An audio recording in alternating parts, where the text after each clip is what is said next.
I worked 80-hour weeks for 2 years to earn a $45,000 performance bonus. My brother found out. He demanded I give him half. His reason? I have kids and you don't. When I said no, my parents called me selfish. They said family helps family. They said I should be grateful my brother even talks to me, so I showed them his bank statements, his $8,000 Vegas trips, his $95,000 truck, his $600 designer sneakers, and I told them all to go to hell. Now I'm disowned, and I don't regret it for a second. This is that story. My name is Alex. I'm 28 years old. I'm a senior software engineer at a major tech company in Austin, Texas. I make $135,000 a year base salary. Good money. I worked hard for it. I didn't go to an Ivy League school. I went to a state college. Graduated with $48,000 in student loans. Paid them off myself over 6 years. No help from anyone. I live in a one-bedroom apartment. I drive a 2019 Honda Civic. I meal prep on Sundays to save money during the week. I'm not rich. I'm comfortable. And I earned every dollar. 2 years ago, my company started a new performance incentive program. If you hit certain metrics, project delivery, client satisfaction, innovation scores, you could earn up to a $50,000 bonus, paid out every 2 years. I busted my ass for that bonus. I worked 80-hour weeks. I skipped vacations. I led 3 major projects that brought in over $2 million in new revenue. I mentored junior developers. I optimized our entire code base. I basically lived at the office. My manager told me I was a lock for the maximum bonus. And last month, it finally happened. $45,000. After taxes, $28,000. I cried when I saw the deposit hit my account. Not because I'm materialistic, but because it meant all that work, all those late nights, all those weekends I'd sacrificed had been worth it. I had plans for that money. Pay off my remaining credit card debt, $6,000. Emergency fund, $10,000. Down payment savings for a condo, $12,000. The plan was perfect. And then I made one mistake. I told my family. My older brother is named Marcus. He's 32. Marcus and I have a complicated relationship. Growing up, Marcus was the golden child. Star quarterback in high school, homecoming king. Dated the prettiest girl. Got a full-ride football scholarship to college. Me? I was the nerd. The one who stayed home on weekends coding. The one nobody noticed. Our parents loved Marcus. They went to every single one of his games, wore his jersey, made signs, screamed his name from the bleachers. When I won a state-level programming competition junior year, my dad said, "That's nice," and went back to watching Marcus's highlight reel. I accepted it. Marcus was the star. I was the background character. Fine.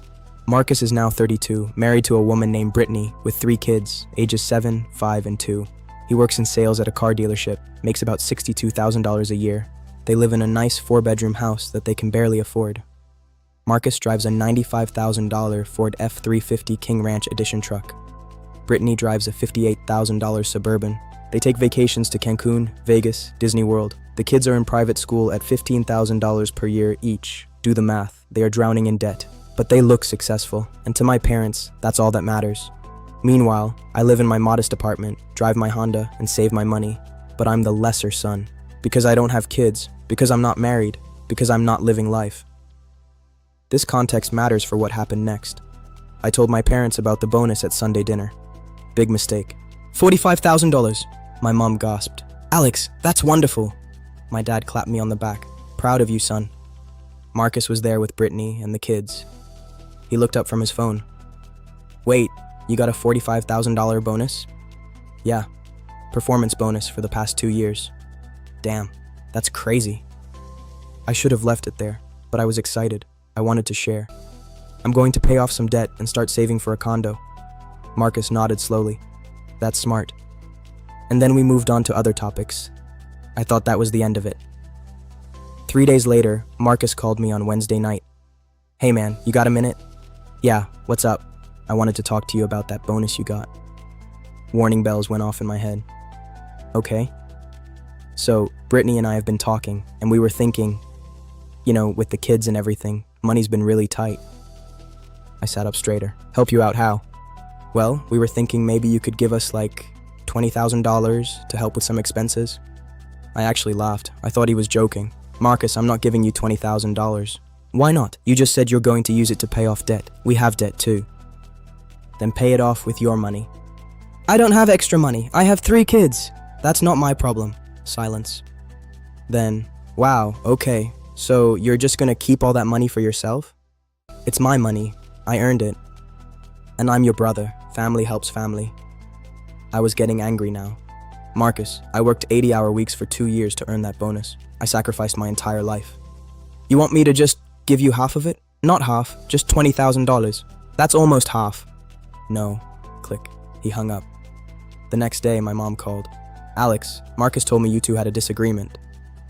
He asked me for $20,000. I said no. Honey, he's struggling. You know how expensive kids are. Mom, I worked really hard for that bonus.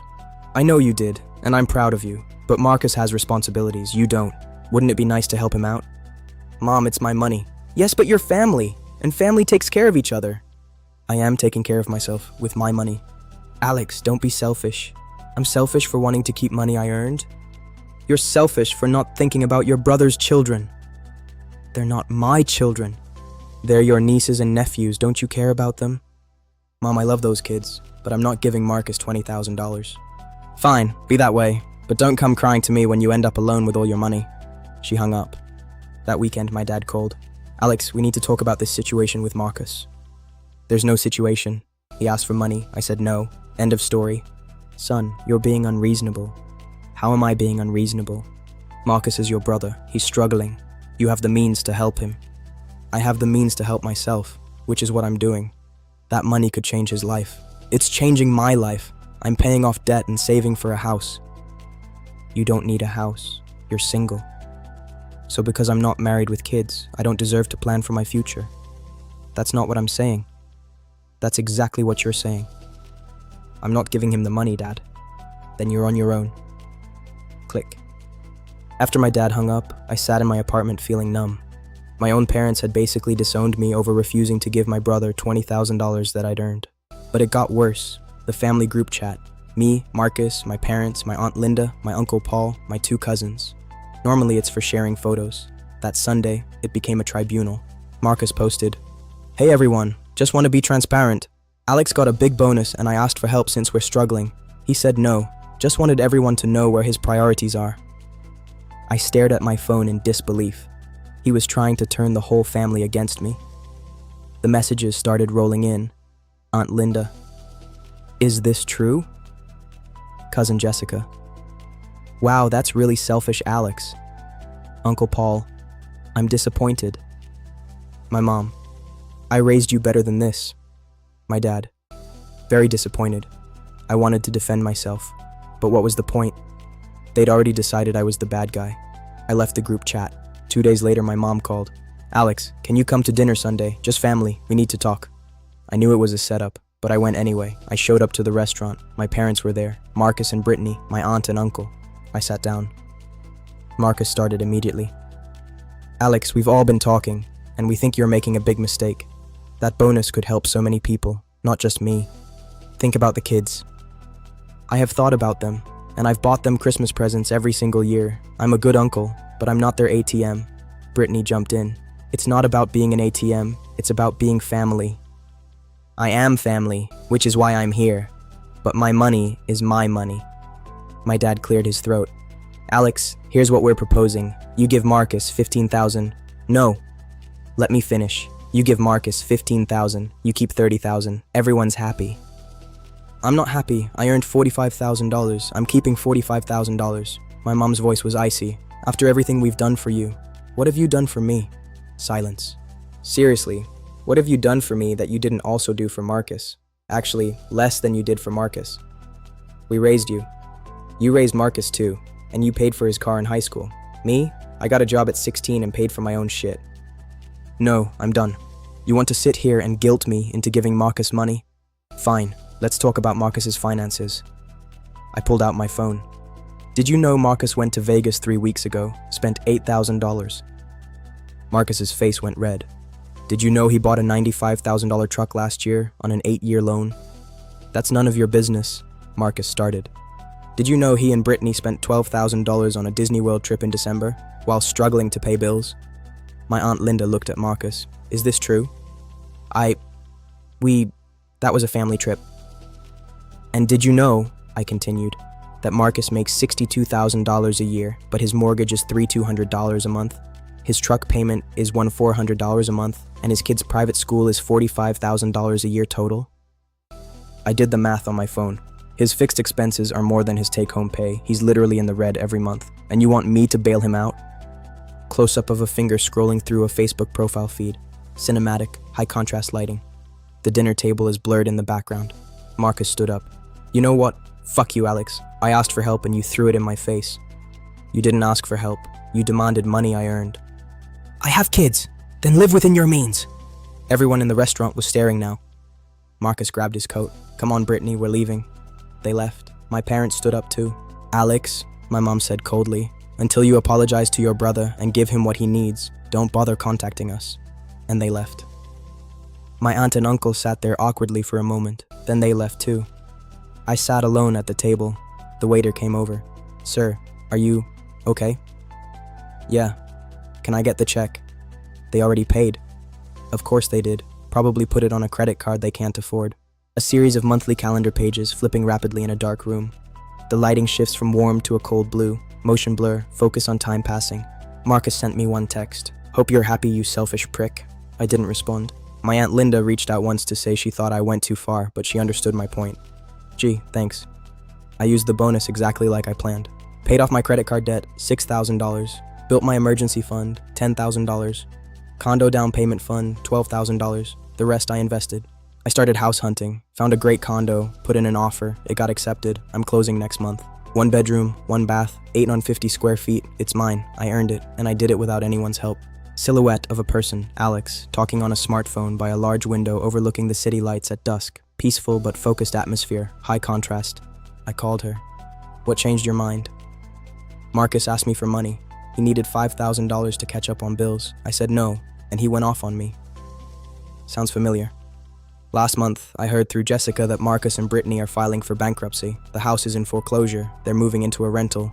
The kids are going to public school. Marcus sold his $95,000 truck and bought a used Honda. Brittany is working part-time at Target to help with bills. My parents are helping them by letting them borrow money they don't have. My mom called me from a different number. Alex, it's Mom. Oh, I'm calling because your brother really needs help right now. He's losing the house. The kids are devastated. Can you please help? No. Mom, 3 months ago you told me not to contact you unless I apologized. I'm not apologizing, and I'm not giving him money. Those are my boundaries. You bought a condo? Yes, with my bonus money. The money you wanted me to give to Marcus. Alex, goodbye, Mom. I hung up, and I blocked that number too. I closed on my condo 2 weeks ago. It's small, it's mine, and I love it. I'm furnishing it slowly, IKEA mostly, 1 room at a time. I'm not in a rush. I heard through Jessica that my parents are struggling, draining their retirement to keep Marcus afloat. My dad is talking about delaying retirement. My mom picked up a part-time job. Meanwhile, I'm the bad guy. I'm the selfish one. Because I said no, people ask if I regret it, and my answer is always the same, no. Because it wouldn't have stopped at $20,000. 6 months later, he would have needed another $10,000. I would have become his personal bank.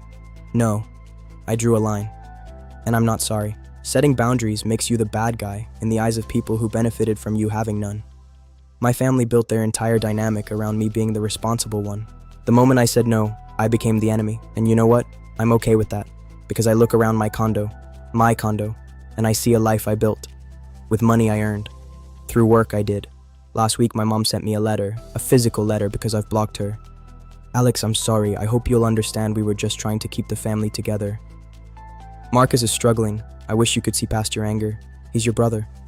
I read it twice. Then I threw it away. He's my brother, and I don't owe him a damn thing. I'm doing great now. Marcus? I don't care. My parents? Same. I built a family of choice now. Friends who respect my boundaries. People who see me as more than an ATM. Some people think I'm cold, selfish, maybe, but I'm also debt-free and financially secure. If you've ever been called selfish for setting boundaries, this story is for you. You're not wrong for choosing yourself. Subscribe, comment below. This is Reddit Family Betrayal Stories.